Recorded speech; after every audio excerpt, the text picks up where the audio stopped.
Hi అండి.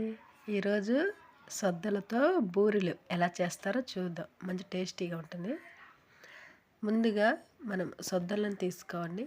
వాటిని శుభ్రంగా చాటలో వేసుకొని రాళ్ళు అవేమి లేకుండా ముందుగా మనము శుభ్రం చేసుకొని ఒక బౌల్లో తీసుకొని పెట్టుకోవాలి. ఇప్పుడు మనము ఒక మిక్సీ జార్ తీసుకొని మిక్సీలో సద్దలు అనేవి వేసుకొని చాలా మెత్తగా చేసుకోవాలండి. బరబరగా లేకుండా మెత్తగా పిండి అయ్యేలాగా వేసుకొని ఉంచుకోవాలి. కొంచెం కొంచెంగా వేసుకోవాలండి.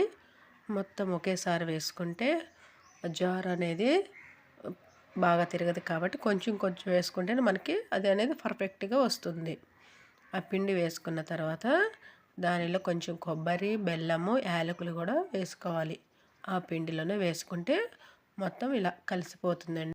అది విడిగా వేసుకొని కలుపుకోవటం కుదరదు కాబట్టి పిండి మొత్తం వేసుకొని అది ఒక బౌల్లో తీసుకున్న తర్వాత ఈ బెల్లము, కొబ్బరి, యాలకులు అనేవి పిండిలో కొంచెం కొంచెం అది కొంచెం ఇది కొంచెం వేసుకొని ఇలా మెత్తగా వేయించుకొని పెట్టుకోవాలి. అలా ముద్దలాగా వచ్చేలాగా చూసుకోవాలి.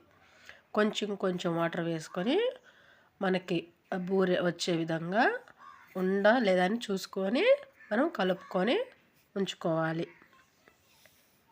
అలా కలుపుకుంటూ పక్కన పెట్టుకొని చూసుకోవాలి. ఒక పేపర్ మీద ఆయిల్ వేసుకొని కొంచెం పిండి అనేది ముద్దగా తీసుకొని అలా బూరెలాగా చేసుకోవాలండి. ముందు చూసుకోవాలి మనం అది కరెక్ట్గా వచ్చిందా లేదా అనేది.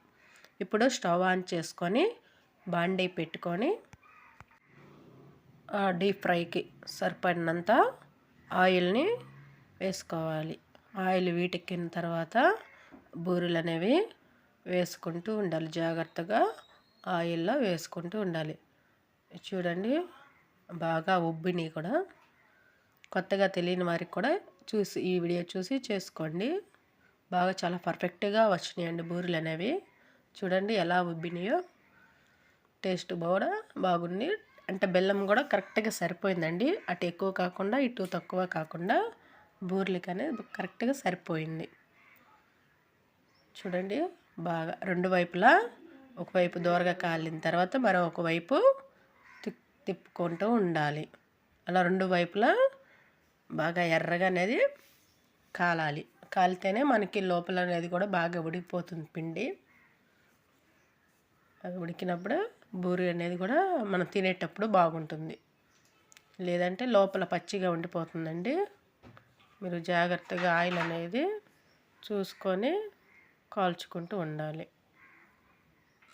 అలా రెండో వైపులా ఎర్రగా కాలేంత వరకు మనం చూసుకుంటూ జాగ్రత్తగా కాల్చుకోవాలి అవి. తర్వాత మనకి పకోడీ తీసే గెంట ఉంటుంది కదండి, దాంతో ఎర్రగా కాలినవన్నీ తీసేసుకుంటూ ఉండాలి. అట్ల కాడ సహాయంతో దాని మీదకి ఒక్కొక్కటి వేసుకోవాలి. చూడండి చాలా పర్ఫెక్ట్గా బాగా బూరెలు అనేవి ఉబ్బినవి. అలా వస్తేనే అవి అనేది బాగా ఉంటుంది. లోపల కూడా చాలా క్రిస్పీగా బాగా ఉడికిపోయింది. చూడండి ఎలా తుంచినప్పుడు ఎలా వచ్చిందో. అలా వస్తేనే బూరె అనేది మనం తినేటప్పుడు చాలా టేస్టీగా ఉంటుంది.